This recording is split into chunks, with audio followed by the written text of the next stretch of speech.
Today, I'm going to show you how to create buttery smooth slow motion videos with CapCut using the brand new 2025 method. Whether you're editing on your phone or your PC, I'll walk you through every step. So by the end of this tutorial, you'll know exactly how to transform ordinary clips into cinematic, eye-catching slow-mo that's perfect for sports moments, dance routines, travel vlogs, or anything you'd like to highlight in. Let's not waste any time, let's dive right in. First things first, go ahead and open up CapCut and start a new project. If you're on your phone or your computer, the process is basically the same. Just keep in mind the buttons might look a little different. Next, import your video and make sure it's on the timeline. The timeline is really the backbone of any video editing workspace. Here's a quick tip. Don't just drop your whole video in and throw a slow motion effect on everything.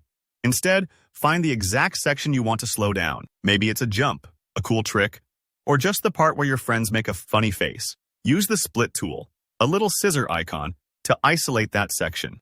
Splitting makes your edits super precise, so you're not accidentally slowing down the whole video, which could make things drag or feel awkward. If you've never split a clip before, just scrub to the moment you want, tap or click split, and the clip will break right at that spot.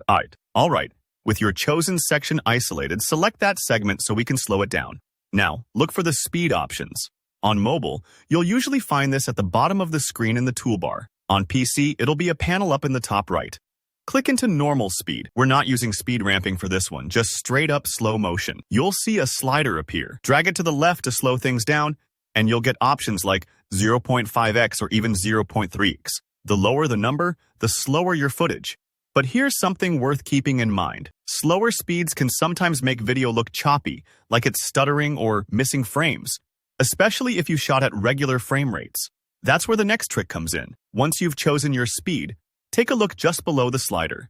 You'll notice that CapCut now gives you an extra option to make your slow motion smoother with the new Smooth Slow-Mo or Make It Smoother feature, depending on your device.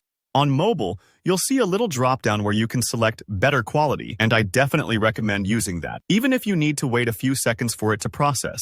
On PC, there's a box for Smooth Slow-Mo. Check it, and if you spot an optical flow option in the drop-down, select it. Optical flow is a powerful method that actually invents new frames in between the original ones, almost like filling in the gaps for you, so your slow motion looks fluid, not jagged. Think of it like tuning a bicycle's gears for a smoother ride. You're helping your video glide along without those awkward bumps or stops. If optical flow isn't showing up, CapCut will automatically choose the best available smoothing option. So don't worry, this step might take a moment. CapCut needs time to analyze and generate those extra frames, especially if your clip is long or your device is a bit older. If you see things lagging or processing for longer than expected, just let it finish. Smoother slow motion is always worth a little patience. And that's it. Once everything is processed, preview your clip. You should see how much cleaner and more natural your slow motion looks without those blurry or choppy distractions. If you're happy, just hit export and you're ready to wow your viewers. Thanks for watching. If this helped, go ahead and give it a like. And don't forget to drop a comment if you have any questions or run into a tricky part. I always check the comments and I'm here to help. Hit subscribe for more CapCut tips, editing tutorials, and creative video ideas. See you in the next one.